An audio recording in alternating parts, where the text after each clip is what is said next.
Très ravi de vous retrouver pour un nouveau tour de l'actualité nationale et internationale. Mesdames et messieurs, bonsoir. Voici les titres du journal. Le ministre nigérian de la Défense était en visite au Bénin. Objectif, unir les forces et mieux coordonner le moyen face aux menaces sécuritaires qui affectent la sous-région.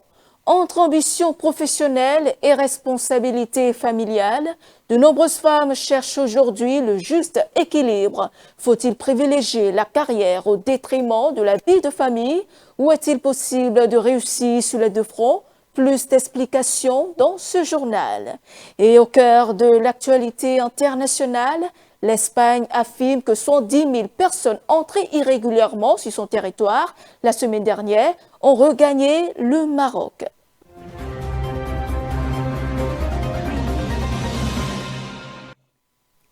Le Bénin et le Nigeria franchissent une nouvelle étape dans le renforcement de leur coopération militaire.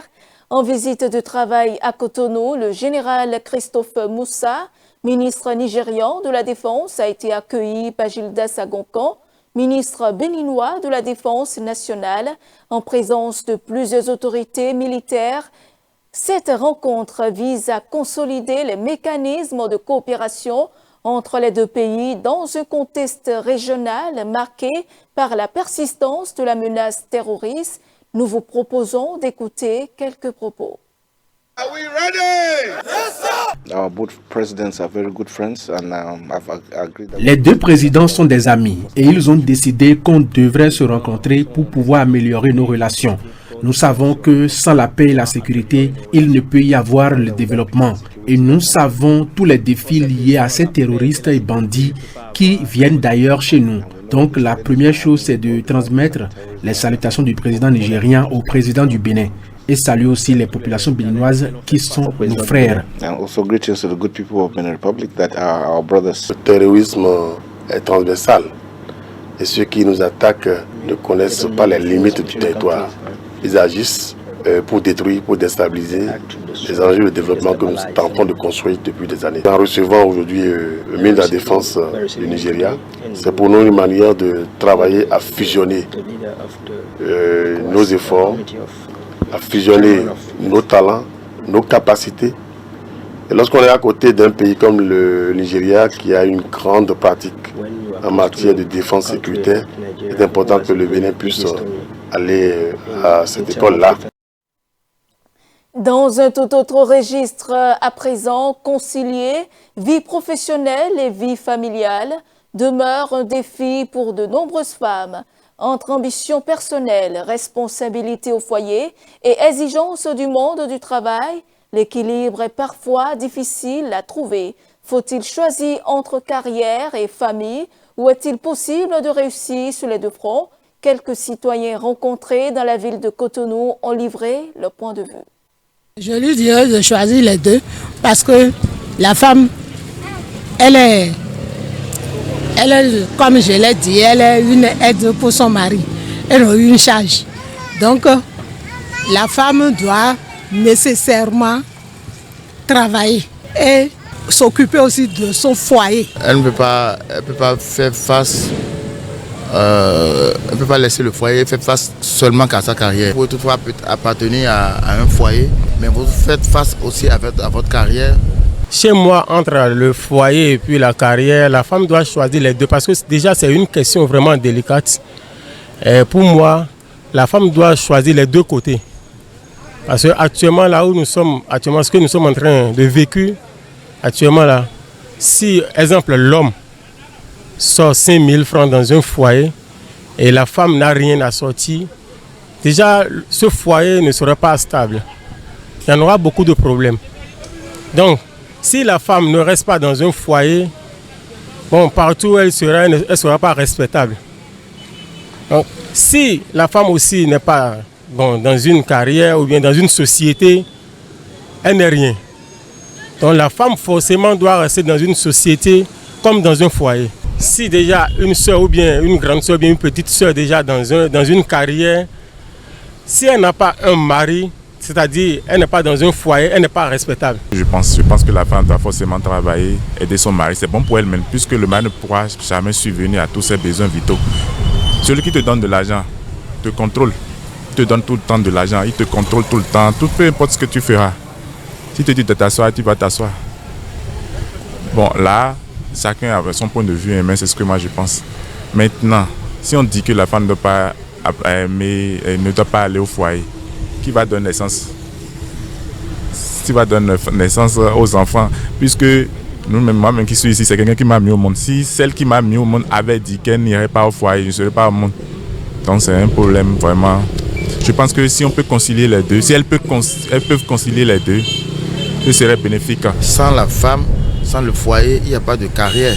C'est-à-dire toute l'existence, quand on parle de la jeunesse, même de la jeunesse, il y a la femme d'abord, il faut fonder un foyer. C'est dans un foyer qu'il y a naissance d'abord, quoi. Vous voyez, donc c'est à partir d'un foyer qu'il y a la naissance, il y a un bébé, une fille, avec la croissance jusqu'à avoir un âge honnête qui peut faire face à la carrière. Donc si tout le monde devait dire de laisser le foyer et tout le monde fait face à sa carrière, il ne doit plus avoir une génération à venir. Donc je pense qu'il faut, avec tact, savoir jumeler les deux pour pouvoir s'en sortir. Cap sur le Niger, le Conseil consultatif de la refondation, organe constitutionnel de transition institué en 2025 pour remplacer temporairement l'Assemblée nationale, a tenu sa session la semaine dernière. À son thème, plusieurs recommandations ont été adoptées et rendues publiques. Nous vous proposons d'écouter le rapporteur du Conseil consultatif de la refondation. 1. À l'attention du gouvernement. Intensifier la répression de la consommation et de la vente des stupéfiants en milieu scolaire. L'interdiction des jeux de hasard en ligne. L'élaboration d'un document cadre de politique extérieure de l'État. Le respect strict des règles relatives à la comptabilité matière de l'acquisition des biens meubles et immeubles publics.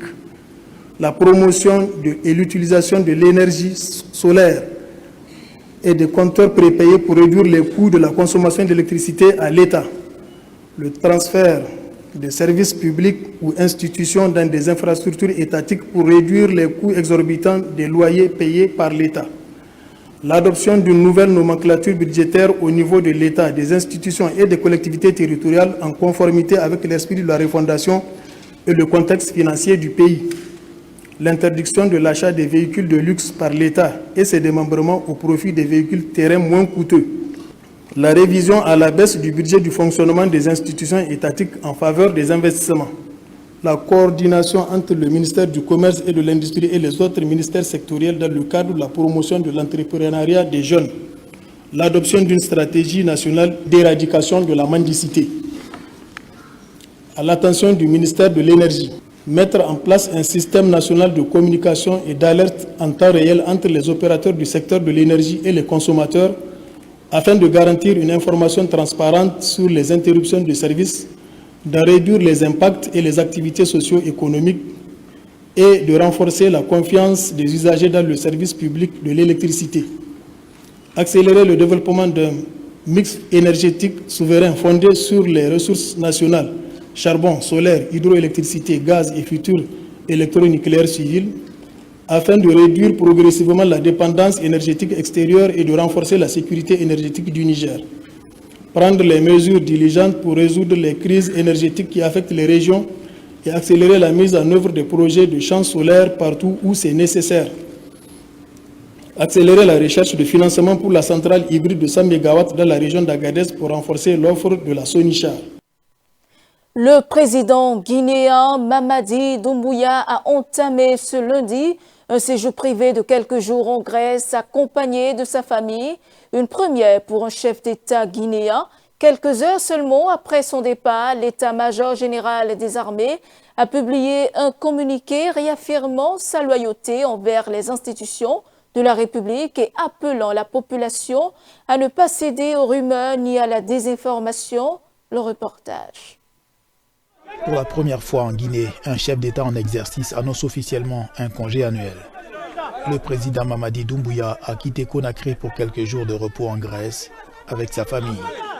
Quelques heures après son départ, le chef d'état-major a tenu à rassurer la population, affirmant la loyauté des forces armées envers le président et garantissant la stabilité du pays tout en appelant à ne pas céder à la désinformation. Mais cette absence intervient dans un climat politique tendu. Les principaux partis d'opposition et des organisations de la société civile dénoncent un régime qu'ils qualifient de dictature et appellent les Guinéens à se mobiliser pour un retour à l'ordre constitutionnel. Ils accusent le pouvoir de répression, de restriction des libertés et de musellement de la presse, des accusations rejetées par les autorités qui assurent que les institutions continueront de fonctionner normalement durant l'absence du président. Arrivé au pouvoir par un coup d'État en 2021, Mamadi Doumbouya a été élu président en décembre 2025, après avoir initialement promis de rendre le pouvoir aux civils à l'issue de la transition. Au Cameroun, fini les longues prises de parole et les apparitions publiques à répétition. Le président de la République camerounais mise désormais sur les actes pour affirmer qu'il reste aux commandes. Signature de décrets, notamment dans des secteurs stratégiques comme la défense, une communication plus discrète imposée par le contexte qui alimente toutefois le débat sur son efficacité. Le reportage. Alors que son absence prolongée entraîne des accusations de vacance du pouvoir, le président camerounais Paul Biya multiplie les décrets pour revendiquer une activité continue et asseoir sa capacité à gouverner. Le chef de l'État de 93 ans a quitté le Cameroun avec son épouse le 7 juin dernier pour ce qui avait été présenté comme un court séjour privé en Europe. Mais près de 2 mois plus tard, Paul Biya reste invisible et les rumeurs sur son état de santé se multiplient. Pour couper court aux interrogations, le dirigeant a adopté une nouvelle stratégie de communication en multipliant les actes présidentiels. Le 3 août, Paul Biya a ainsi procédé à un remaniement au sommet de l'armée. Le président camerounais a notamment promu 5 colonels au grade de général de brigade et a désigné un nouveau major général des armées. Des nominations qui lui permettent de rester présent dans les affaires de l'État, mais aussi de verrouiller un peu plus son appareil sécuritaire. Au moins 112 000 migrants ont franchi illégalement la semaine dernière la frontière séparant le Maroc de l'enclave espagnole de Ceuta. Le ministre espagnol de l'Intérieur a indiqué ce mardi que près de 110 000 d'entre eux avaient déjà été renvoyés au Maroc. Suivant. À Ceuta, le calme revient progressivement après l'arrivée massive de migrants en provenance du Maroc. Selon Madrid, 70 000 des 72 000 personnes entrées dans l'enclave espagnole la semaine dernière sont déjà retournées au Maroc. Mais 2 000 à 5 000 migrants y seraient encore présents, selon les autorités. Nous voulons aller en Espagne continentale pour travailler. Il est difficile de trouver un emploi au Maroc. Alors nous espérons pouvoir trouver du travail en Espagne. La traversée à la nage a été très difficile. Certaines personnes ont tout simplement disparu en essayant de traverser. On ne conseille à personne de prendre ce risque. Le bilan humain continue de s'alourdir. Les autorités espagnoles font désormais état de 77 morts. Pour tenter d'empêcher de nouvelles traversées, l'Espagne a installé une barrière flottante de 500 mètres dans les eaux séparant Ceuta du Maroc. Du côté marocain, les gardes-côtes assurent que les tentatives de passage ont fortement diminué depuis la semaine dernière, même si quelques candidats à l'exil continuent encore de tenter la traversée à la nage. Et c'est la fin de ce journal. Merci de nous avoir suivis. Suivez-nous en continu sur speedlinetv.bg/live et sur nos différents canaux digitaux Facebook, YouTube et TikTok.